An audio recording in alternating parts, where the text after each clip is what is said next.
Ngizombuka uNkulunkulu ngizomdumisa ukuthi uJesu bazalwane masingasuki kuye akukho bazalwane la engasuka ngasikhiphi khona. Bazalwane ngizoyibongela kakhulu bazalwane ukuhlangana nabazalwane baseNewcastle. Ngangingacabangi bazalwane ukuthi ngobuya ngize eNewcastle. Kodwa uNkulunkulu ayikhomba indlela yami ukuthi angibuye ngize eNewcastle. Ngafika ngakhonza nabazalwane bakazalwane. Ngibonga ukuthi bazalwane ngafika uJesu wabazalwane. Angifitanga abazalwane.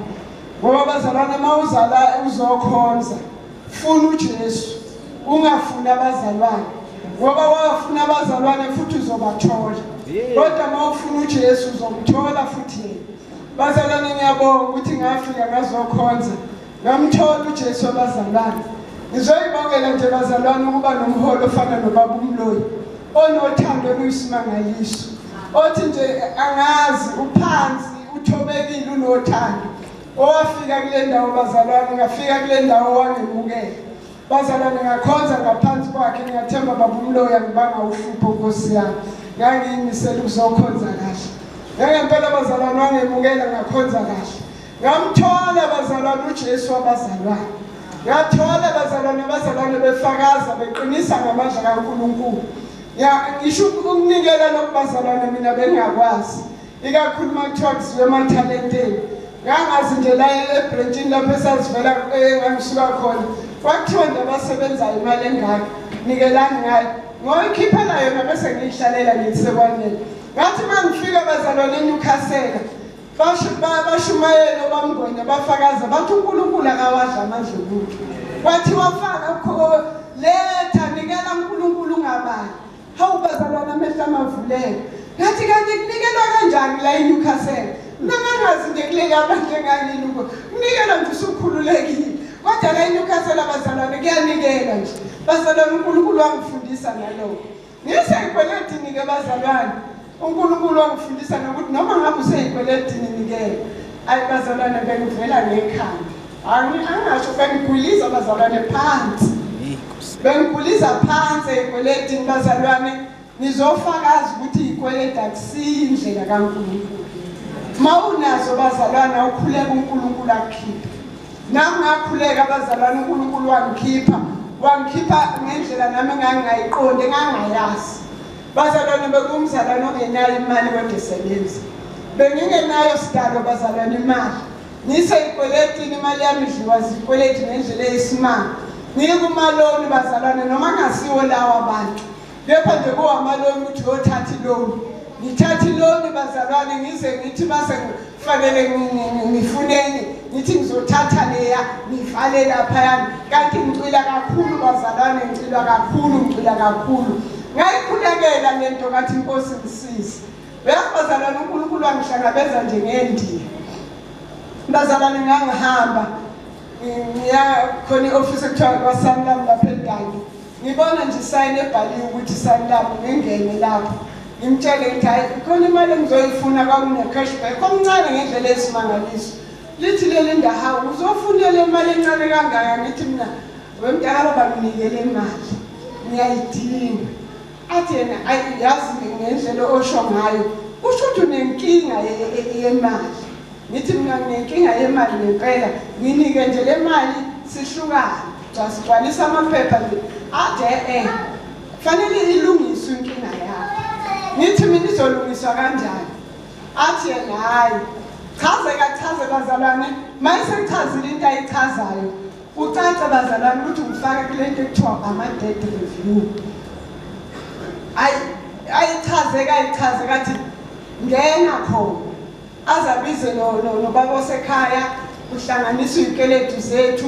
Kuhlanganiswa yonke into bazalwane ukucace ukuthi bazalwane angifuni ukukhuluma ekababa sekhaya ngifuna ukukhuluma eyami bazalwane. Kucace bazalwane ukuthi sicwilile.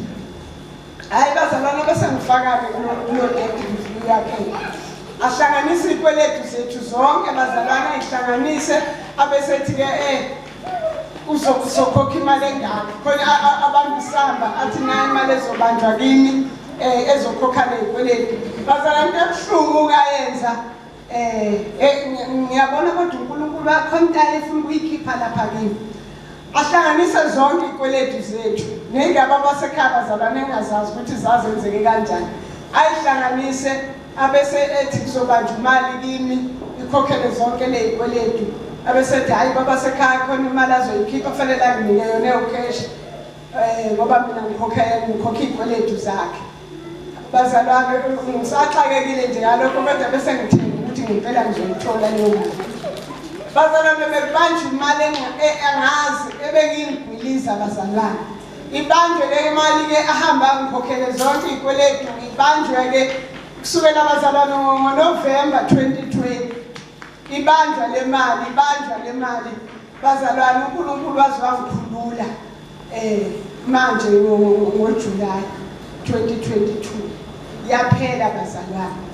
mayiphela bazalwane uNkulunkulu kanti ungenzela umusa khona imali bazalwane lezo kuthiwa retirement annuity ezithi mawusuneminyaka emingaka usungakwazi ukuyithola nangempela ngihambe ngoyiclaima leyo mali kanti bese ngizwile umoyana wokuthi lezi imali mawuthi ayiclaima le inkampani zayibamba zithi sokunika kancane manje kuze kube nini angithi mina ngifuna yonke imali yami isamba athi bathi hayi asazi abazalwane ngathi ngiyoclaima abazalwane banginika yonke nje abangangibamba kancane bazonginika kancane ngakwazi bazalwane ukuthi ngiqedele futhi ngivale zonke ikweletu bazalwane ngiphunyukile ogibeni lomcuphi lekweletu uJesu bazalwane ngesandla sakhe sinamandla ungikhiphile ngizothi bazalwane akusiyo impilo yekweletu mawuthi umzalwane kusaphila ngekweletu khuleka kuJesu akukhulule ngendlela angakhulula ngayo bazalwane mina ngikhululeke ngempela futhi ngizibaleka ngeenyawo zombili manje ekweletini umuntu ndothi isikweletu cha ngibaleka ngeenyawo zombili ngithi cha angisifuni isikweletu ngoba bazalwane ngiyakwazi ukuphila ekweletini manje uJesu bazalwane ngizombonga ngizomdumisa ukuthi uJesu uyakwazi ukumkhipha umuntu ekweletini ahambe ngenasikweletu bazalwane ahambe khululekile ngoba uJesu bazalwane uNkulunkulu osikhululayo ngizofakaza bazalwane ukuthi ungikhululile ekweletini ngizofakaza bazalwane ukuthi uJesu ayikho into emehlulayo mawuza kuJesu uvuma ukuthi Jesu cha nginenkinga la inkinga yami inkulu uJesu uyakwazi ukuyihlangabeza noma ngayihlangabeza kabuhlungu bazalwane kodwa uyayihlangabeza bazalwane eyihlangabezeni kwakhe inkinga yami khona izinto angifundisa zona ngokuphatha imali uke wakhuluma bazalwane ubaba umhayise mayelana no budgeting nokuphatha kwemali bazalwane ngiyangibuka ngithi yazi ubaba umhayise uthunwe inkosi ngoba abaningi abazalwane abafana nami abaqilile kulento yekweletu ngoba bazalwane ukuthenga impahla ngesikweletu usathane wenza izinkwa amatshe wenza beyizinkwa kuba ngathi hayi impela khanda kahle uyokhokhelo egas ngeinsuku ezithize bazalwane kusuke kuhamanje aphendula izinkwa kahle bazalwane ngazi ngathi bamhayise lenkonzo uNkulunkulu ayekubeke kuwe ukuthi usiza abazalwane ngokuphatha imali ngebudgeting angazi ngathi angayivusa sifunde bazalwane ngoba abazalwane abaningi bazalwane basenkingeni ebinjengami ayophila ngekweletu phila ngokukweleta abantu subalekela abantu subalekela omashonisi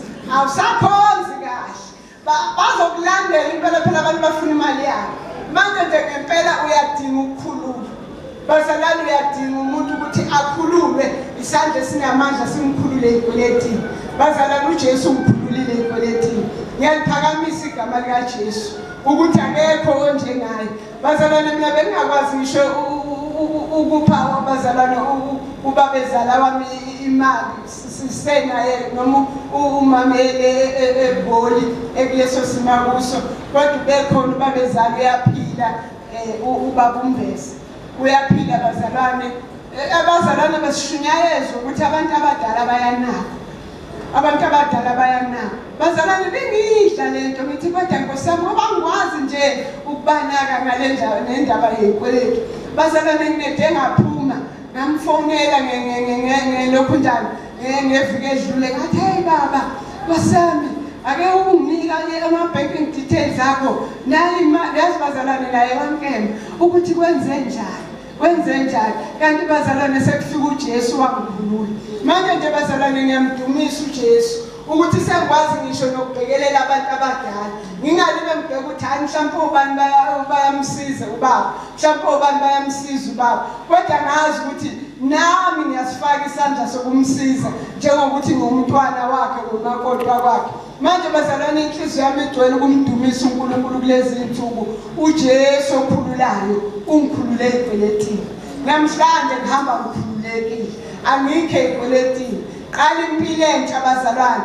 jabuleni ukuba nemali kade ngibuka bazalwane lesisamba esikhulu kangaka kade sibanjwa inyanga nenyanga ngiyasibheka manje ukuthi hawu lesisamba sizakini sengizokwazi bazalwane ukubeka imali sengizokwazi bazalwane ukubusisa abantu abadala sengizokwazi bazalwane ukwenza zonke izinto ebengingazenzi ngani ngoba ngiseyikweletini ngidumisa uJesu ke bazalwane ukuthi uJesu uyamkhulula umuntu eyikweletini akamkhulule esonweni kuphela mawumzalwane sabantu eyikweleti nithi nangu uJesu akukho kumehlulayo manje ekhulule mina nawe ngakukhulula bazalwane ngiyabonga ivangeli esiyitholile elokufunda bazalwane ukweneliswa nalokwesaba uNkulunkulu ukuthi ukwesaba uNkulunkulu nokungeliswa kuyinzuzo enkulu bazalwane mina bengenayo imali nginjalo ngicule ezikweletini uNkulunkulu wangikhuphula bazalwane wambeka esikhundleni sokuphatha imali emsebenzini about $500,000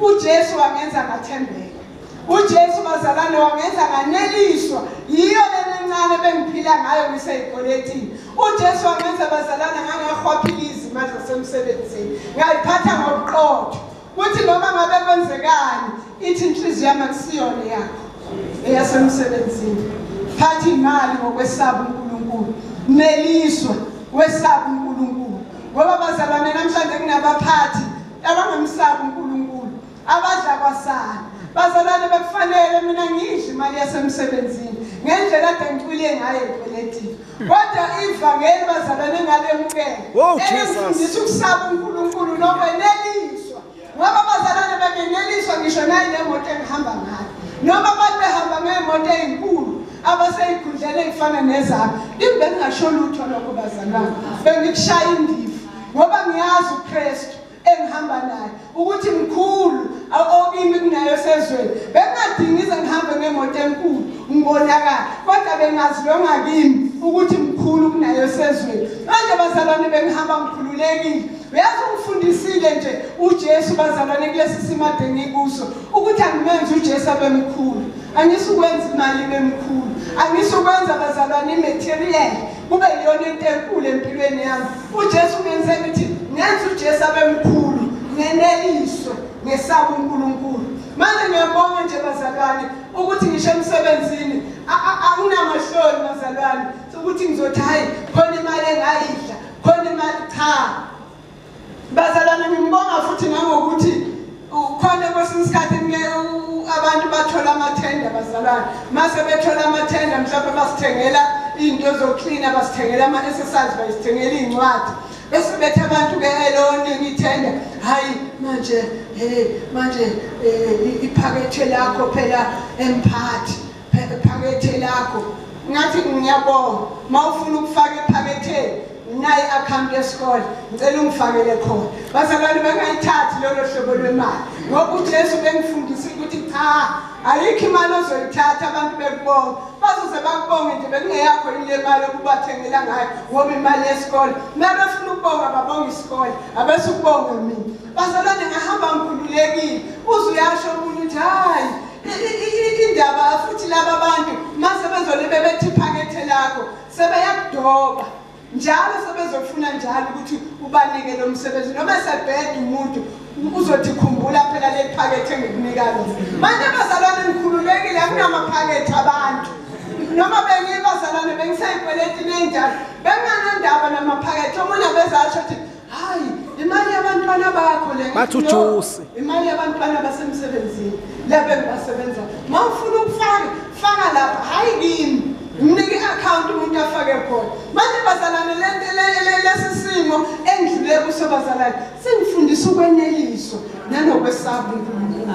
Ngiyabonga bazalwane ivangeli elishunyayelwa kulendlu engasile ivangeli lokushwathiza lokushwathi ukuthi wenze izinto uhambe usunamahloni phakathi kwabantu wethi siyamazi udla imali siyamazi wenza bani ugibela imoto enkulu kangaka nje ile yamali. Manje bazalwane ngifunda ukweneliswa ngisho imoto engiyigibelayo, ngifunda ukweneliswa bazalwane ngisho ikhaya engihlala kulo, ngifunda ukweneliswa ngisho ukudla engikudlayo.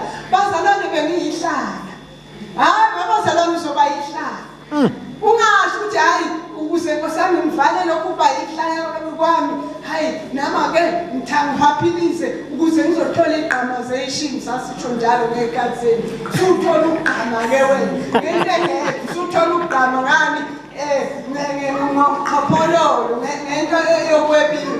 Manje bazalwane ngiyambonga uJesu ngizophakamisa uJesu ukuthi uJesu hayi bazalwane mawumile noJesu uyama nawe mawumile noJesu uyama nawe. uJesu akamshiya umuntu wakhe akamshiyanga bazalwane ngicule ekweletini akamshiyanga uJesu wama nami wamfundisa ukwethembeka wamfundisa futhi ukuthi hamba ngale ndlela uzophuma. Ngiyabonga bazalwane ukuthi uJesu akahlisanga imali enkulu ezulwini wathi fufa leyikweletu cha ungicathulisile ngoba bazalwane ngangemphume kubane wehlisa isamba wayesethi hayi vala kodwa ungicathulisile ngizizwe bazalwane ngigwiliza uJesu azangikhiphe bazalwane. Manje inhliziyo yami igcwele ukumbonga uJesu. Ngifunda okuningi bazalwane, ngifunda okuningi kakhulu uJesu engifundisa ngokuphatha imali ngoba bazalwane i-banking system iyasemhlabeni wonke ungazi ujabule bazalwane ihlelela ukucindezela umuntu. Amen. Elindiya lingifundisile ukuthi i-banking system yonke into eyenzekayo ungacabanga ukuthi bazokukhulula ezikweleti ungacabanga balokhu nje ukucindezela umuntu ucindezeleka uze ukuphela uthini wathi kunengaba ufanele ngabe ngiyakwenza. Yazi bazalwane beke kufika enhlizweni yami ukuthi yazi kahle uJesu uyangiholela ngiyahola ngempela kodwa yini ngayiboni imali usho enhlizweni yami ukuthi yazi uyahola kodwa yini manje imali ngayiboni. uJesu bazalwane wazangiyengembulela ukuthi lolu hlelo lokuphatha imali omaloni sebegcwele ngapha nangapha omashonisa begcwele ngapha nangapha ama-credit card ngapha nangapha ungazuthi wena hayi ngiyisikhulu uzoqiniswa uzocindezelwa. Bazalwane uJesu akakufuni lokho. uJesu ufuna sihambe esikhululekile ngisho naseyimalini bazalwane esikhululekile ukuze sizokhonzana kahle sikhonze kahle ngingakhonzi ibukhayana senomkhokholozo u500 rand sengisaba nokuzofakaza ubukani ngiyasho phela wazoqephuza uMama Mbesa ingabe imali yami yomnika yini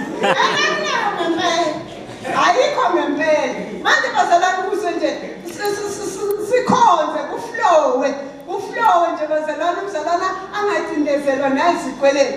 Bazalwane bengihleka angazi ngixoxele indodakazi wami ngithi uyazi manje ngikhohlonela ukuthi i15 kusasa ngendlela nje uJesu angikhulule ngayo imali sengikhohlonela ukuthi i15 kusasa kuyahola kanti konke ngalesi ikhathi ingakushani ni15 ungayishani ni15 uyabitoza nazo lezo i15 bazalwane ezoshaya nge27 sengiyaqala futhi ngiyobolela. Hayi bazalwane ngizoyibongela uJesu hayi bazalwane ngizoyibongela uJesu usangaphunyuka usangaphunyuka uJesu yamphunyukisa umuntu bazalwane ungiphunyukise ngempela futhi ngizobaleka ngenyawo zombili hlukane nezikweletu hlukane nje namaloni hlukane sidala na yonke into noma ngabe kuthiwa hayi sekuthi sinikana i-credit card 50,000 ngizothi ngiyabonga ngoba sengiyazi ukuthi cha akusiyona ezongenzela ubuhle ezongibulala. Siyabonga bazalwane ngizocela nje siye laphezulu lenkosi ngokukaMark chapter 1 bazalwane senkonzweni yomkhuleko uJesu bazalwane uyayigcizelela le ndaba yokukhuleka bazalwane. Uyayigcizelela uJesu indaba yokukhuleka ukuthi ke umzalwane uyadinga ukuba semkhulekweni. Akuyi kuba umkhuleko yohlelwa yibandla. Kodwa nje umzalwane ayiyele yedwa nje emkhulekweni. Ayefumela uNkulunkulu. Mabheke ngizocela ungifundele lapha ya.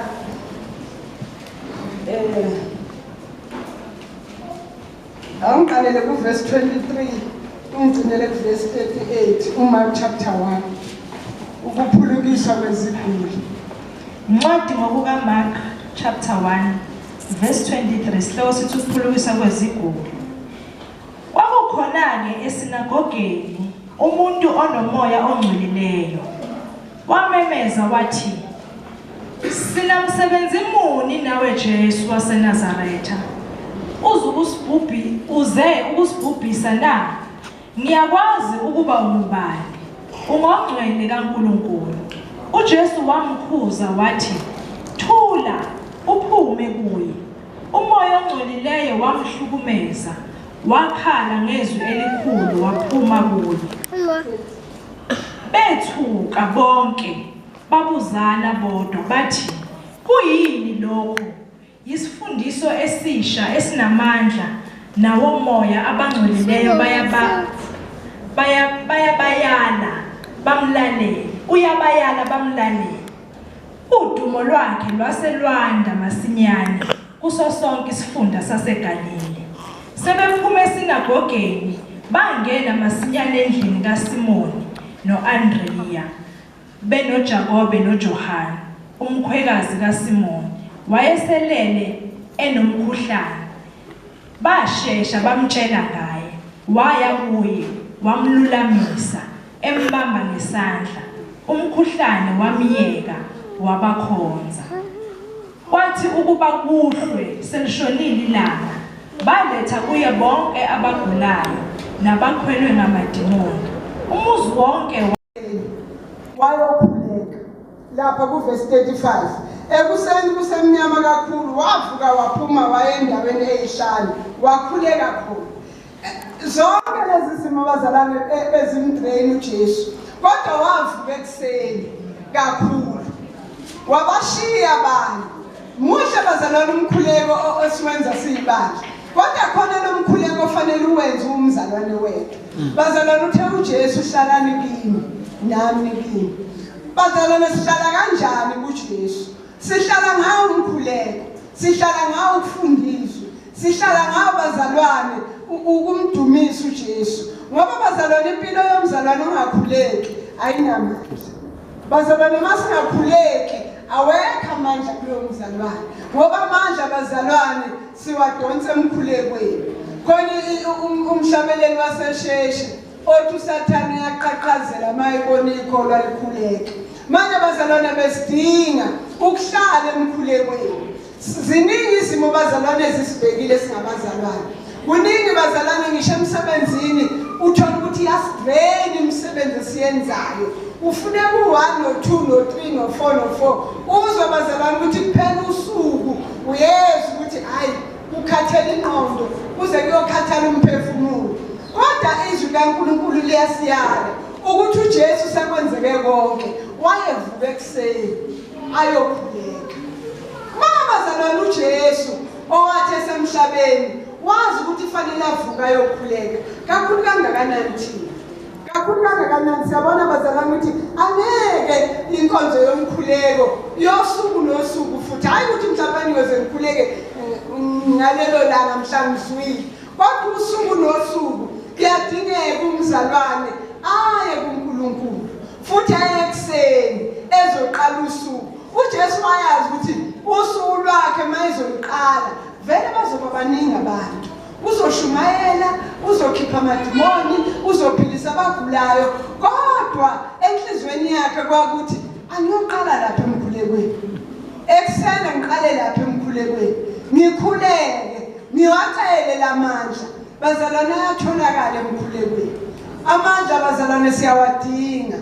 Webazalwane masingakhuluma amaqiniso nje kulabo bazalwane abaye bahamba baphindele emuva angisho ukuthi ngithini kodwa abaningi inkonzo yomkhuleko bebeyidosha inkonzo yokufundisa bebeyidosha kwathi makufika izimo bazalwane zabashaya kwathi makufika izimo bazalwane baqolozela izimo basusa amehlo kuJesu basusa amehlo ezwini awusathanda usithanda umthande njalo kumzalwane umsusala kanjalo nje ufika isimo bazalwane ngisho ukuthi ngithi nambe zikhona izimo ezingifikelayo njengaso neseyikweletu naso sangifikela kusho ukuthi bazalwane befanele ngasusa amehlo ngwabhekise ngasuse kuJesu ngasuse ezwini ngasuse kuphi ngibheke lesisimo cha ubezongishaya usathane angiqeda ngithi nya bekuzobuyela emuva bazalwane ngiyotshontsha imali zabantu bekuzobuyela emuva bazalwane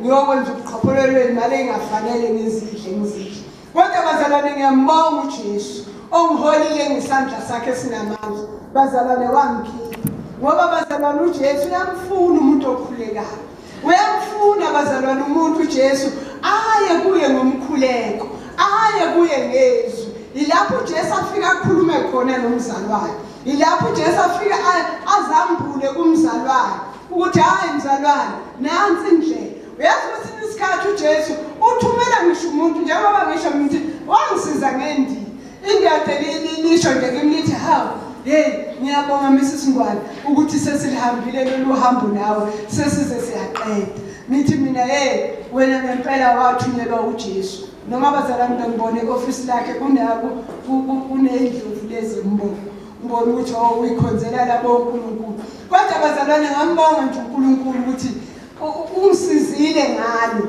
ngahamba lendlela bazalwane bengeke ngilifonele kwesinye isikhathi sengicasukile ngibona bazalwane ukuthi hayi impilo yami ayindawo nithi mina ngiyaphuma kule nto ngifake yona ngoba bazalwane befika ngisho abantu lapha emsebenzini kufika nje abantu abaningi bazokuchazela usho futhi abantu bathi hayi siyakwazi ukukhipha ku debt review awujabulele futhi sengizophuma hayi ngizoke ngithintele wangikhipha bazalwane uNkulunkulu wathi hlala uzungise ngikhiphe nangempela bazalwane ngahlala uNkulunkulu wazwangikhipha manje bazalwane uNkulunkulu uthi singabazalwane asihlale emkhulekweni silandele uJesu wahlala bazalwane khona izwi kaNkulunkulu yathi khulekani ningaphezi bazalwane uNkulunkulu sifuna sisemkhulekweni ezinye izikhathi lezi bazalwane angifuni qamba manje ezinye izikhathi lezi ezinzima bashila abazalwane befakaza ukuthi uJesu uyabuya usathana uphumele ukuthi akukhiphe vele ekukholweni athe buya uJesu wena usuphumile yilezi izikhathi bazalwane eyifuna kakhulu ukuthi thina siye kuJesu eyifuna kakhulu ukuthi sikhuleke sihlale ezwini ukuze uJesu azonqoba izimpi zethu ngoba izimpi zethu bazalwane ayinqotshwa ngokunye zinqotshwa ngani bazalwane ngoJesu zizodwa ngomkhuleko zinqotshwa ngezwi kaNkulunkulu manje bazalwane izwi kaNkulunkulu sisemkhulekweni sisakhuleka futhi singomama sisazoqhubeka sikhuleke kuhle lokho ukukhuleka ngegroup kodwa ake uzise wena ake unake nalomkhuleko ukuthi hawo ake ngize ngedwa kuJesu ake ngilethe umndeni wami ake ngilethe abantwana ake ngilethe ibandla ake ngilethe umsebenzi engikuwo bazalwane yazi uNkulunkulu yazembula masimethembe emkhulekweni siza kuye uNkulunkulu bazalwane yafuna sikhuleke hayi bazalwane kulezi izikhathi bekumele sikhuleke hayi kancane singabazalwane bekumele nje mawujwayele ubuye emkhulekweni akuphinde kabili ngoba bazalwane izikhathi ezинzima izikhathi lezi usathane ephumile izikhathi bazalwane lezi uJesu sikholwa ukuthi sekuyikhathi zokugcina uyabuya ngesikhuleke bazalwane sikhuleke nale yamkhuleko elapha yana bazalwane ekhulekwa umpostoli Paul ekhulekela amakhono lapha yana kwabase-Efesu 1 khona bazalwane umkhuleke lapho eyayubusise kabi umoya wami kwabase-Efesu chapter 1 lapha yana uverse 17 uPaul ucelela ibandla kuba nazi ubukhosi bukaKristu.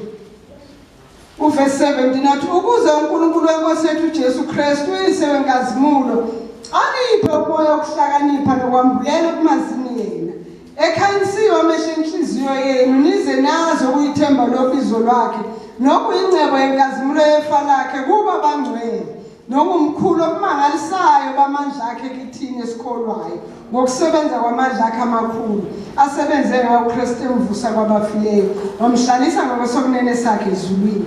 Wabazalwane kuyadingeka siyikhuleke nathi leyamkhuleko eyayikhuleka uMpostoli Paul ukuthi uNkulunkulu akawakhanyisa amehlo enhliziyo yethu awakhanyisa amehlo engqondo yethu ukuthi sengabazalwane sikholwa sikhanyisaleke nje bazalwane ngobukhulu bokwemukela igama likaJesu. Ngoba bazalwane sohamba isikhathi eside kube nezinto zethu uNkulunkulu asibekele zona njalo bese thina siza kuNkulunkulu sizenyeza singezi ngesibindi ebelisho izwi kaNkulunkulu lithi asonele ngesibindi phambi kwesihlalo somusa sizenyeza ke sikhulekele nje ukuthi uNkulunkulu akawakhanyisa amehlo enhliziyo yethu. Nanke futhi lo yamkhuleko utholakala lapha nakulo khundana nakwabase Efesu 3 uverse 16 wakhona oqala kuverse 14 uthi ngenxa lokho ngiguqa ngamadola ami kuyise ethiwe ngayo imindeni yonke ezulwini nasemhlabeni ukuba ngokwengcebo yenkazimulo yakhe aninike ukuqiniseka emandleni ngomoya wakhe kumuntu ongaphakathi uKristu ahlale enhliziyweni zenu ngokukholwa ukuze nigxile nisekele othandweni nibe namandla okuqonda kanye nabangcwele bonke obungububanzi nobude nokuphakama nokujula nokulwazi uthando lukaKristu oludlula ukwazi bonke ukuze nigcwalise kube ngokugcwala konke kukaNkulunkulu. Le mkhuleko nje bazalwane ke siyikhulekele thina siyibandla ukuthi uNkulunkulu akasenzele lezi zinto eyayikhulekwa uMpostoli Paul efuna nje ukuthi ibandla likhanyiseleke ngoKristu likhanyiseleke ngokwemukela uJesu ukuthi kahle limukele ini. Wayengakhuleki uMpostoli Paul ukuthi mhlawumbe abazalwane babe nemali abazalwane babe nezinto kodwa wayikhulekela ukwembulwa kwemfihlakalo lena nguKristu ngoba abazalwane lithe izwi uJesu Kristu kufihla wonke amagugu okuhlakanipha nokwazi. Lathi ke uma umukela uJesu umukela ukuhlakanipha kaNkulunkulu namandla kaNkulunkulu. Lase lithi thina sesigcwalisiwe kuJesu yona inhloko yembuso yonke namandla. Bazalwane masingake sikhulekele lezo zinto ezishiwo ezwini ngoJesu ukuthi akakubonakale kithi. Bazalwane ngikhumbula ngikhuleka bazalwane sengizwile abazalwane befakaza ngoNkulunkulu ngoJesu ophilisayo othethelela zonke izono elaphe zonke izifo. Bazalwane ngase ngiphethwe iasthma ngene ngiqala ukusindiswa mangangena nje ekholweni ngine-asthma bayafakaza abazalwane bayaqinisa ngamandla. Bazalwane basekuthi nje kimi ngifuna ukubona la kimi lokhu kufakazwa abazalwane ukuthi uJesu uthethelela zonke izono elaphe zonke izifo. Jesu angikubone kimi namhlanje. Ngikhumbula abazalwane ukuthi ngalasha isifutho ngalasha amaphilisi ngathi ke namhlanje Jesu ngifuna ukukubona kimi. Angisho abazalwane ukuthi hamba olasha into zakho uma umzalwane cha.